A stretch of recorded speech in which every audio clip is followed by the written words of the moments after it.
Go. Good afternoon po, sir. I'm Priyamatyo from PSIE1. I will be presenting my recitation or additional recitation for CMP. That's ginawa ko pong base as for my recitation is my MP5, which is the uh, horoscope. I mean, yeah, the horoscope thing po yung about sa birthday, exactly, to be exact. And about this po, as we see, we have the first in line, the include IO stream. As we all know, we need this for us to have a see in and see out.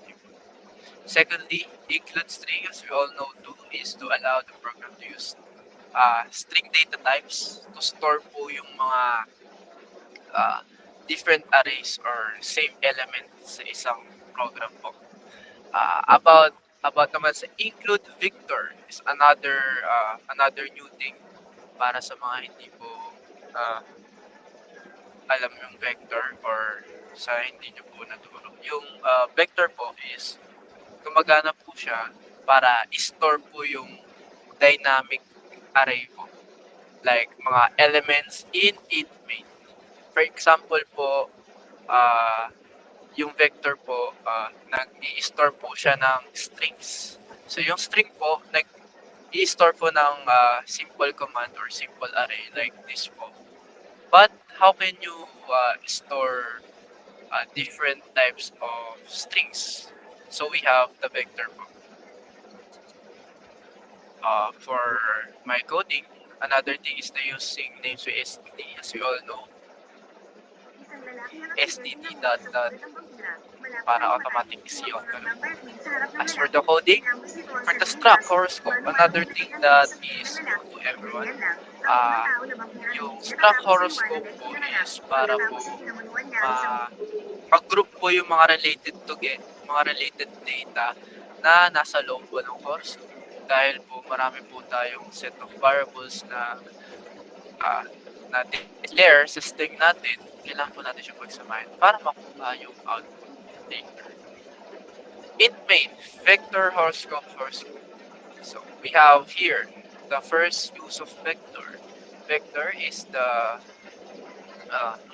halo-halong pagsasama ng string. So declare po natin vector horoscope, which is here. Nasabi naman. Tapos sinasalog ng horoscope is the predefined variable. So, as for that, ito po yung data ko. Wala naman po akong ginamit ng database SQL. As for the things here, at ni-research ko po sila one by one. For the bird, kaya po 10 lang to. Ang gagawin ko po sana is yung buong section po namin. So, syempre po, di po naman po tayo black hat hacker para pilitin po sila about it sa recitation po. So, these are the some of the friends that I know po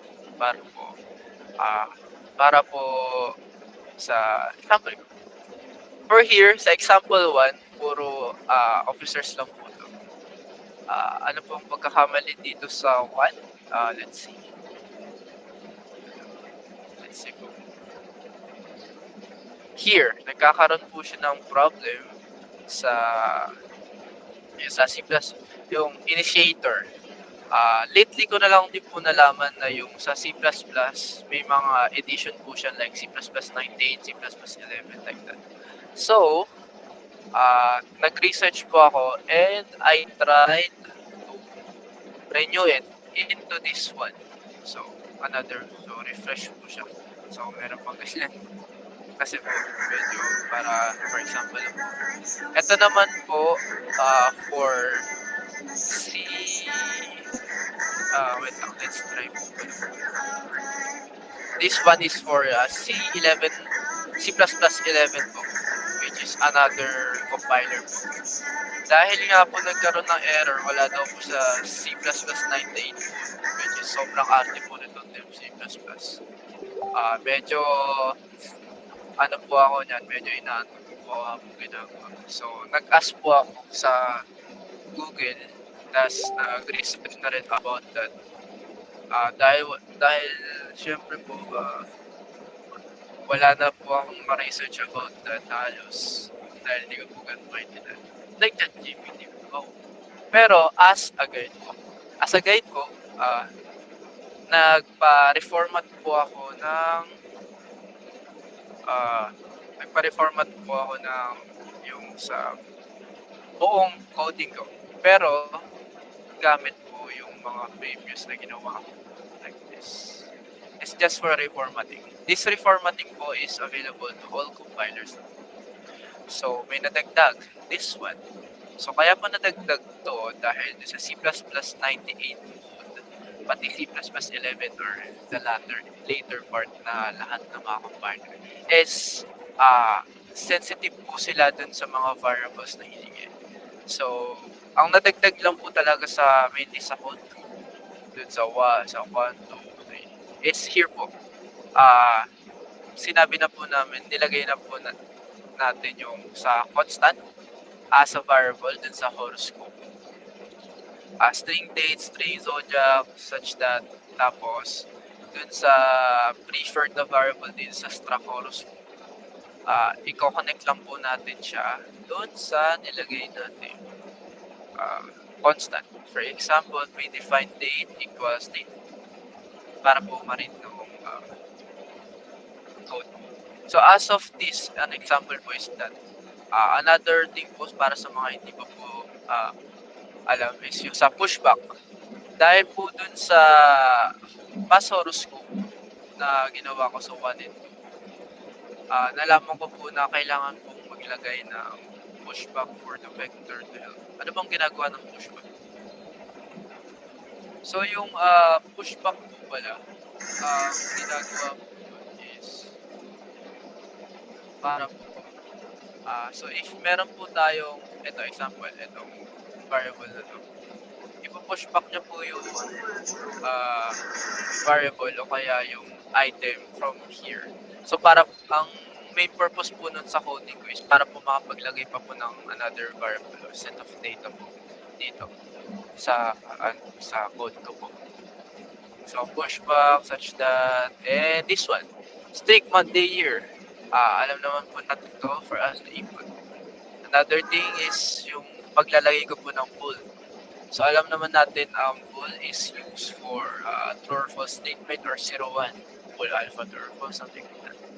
Dito naman nilagyan ko na lang ng bool font to simplify. So kapag mali po yung nalagay na hindi po nag-match yung mga dates na i-input nyo po, automatic false po siya. And ang lalabas is no horoscope found for this day. Another thing na makikita po natin dito na bago sa mga mata, sa A11, is yung I. Ano nga po ba yung use ng I sa C++?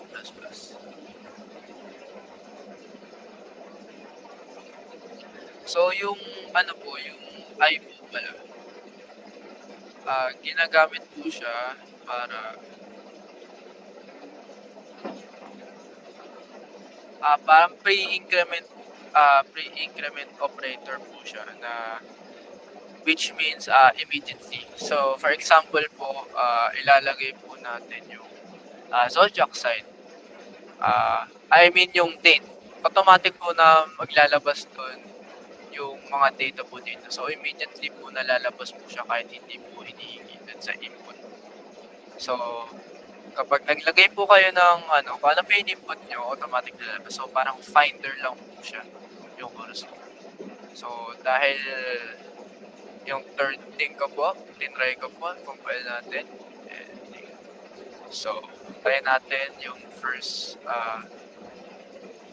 birthday, which is our president pala. 1/6/2006. So makikita po natin dito na ayan po yung output niya. So we have birthday, zodiac sign, elemental sign, 3 main characteristics, high compatibility, and lucky feature start. So maganda po sana siya if habang online po lahat, which is ito recording lang para malaman po natin yung authenticity, pati if it's true yung mga sinasabi dito, which is syempre research lang po. Sabi nga po pala ni Master Hans, Ang zodiacs and ang zodiacs ay or astrology is guide lang po sa buhay ng mga tao. As for my final output po, dahil po nagkakaroon ng problem or kaya kulang yun dito, mas inoptimize ko po siya kanina. So, may mga dinagdag po ako. So, let's see po dun sa mga dinagdag ko. So, we have pick tayo ng example dito. For instance po, si Kakal. So, 11, 5. So, we have here the birthday, the name. So, nagkaroon na po siya ng name. Yung surname, first name, and yung middle name. Zodiac, sign, Scorpio, elemental sign, water. So, tama naman po. Social traits. Nagkaroon po siya ng social traits. Kasi po nakulangan natin. Then here are the things that inside my recitation for CMP. That's it.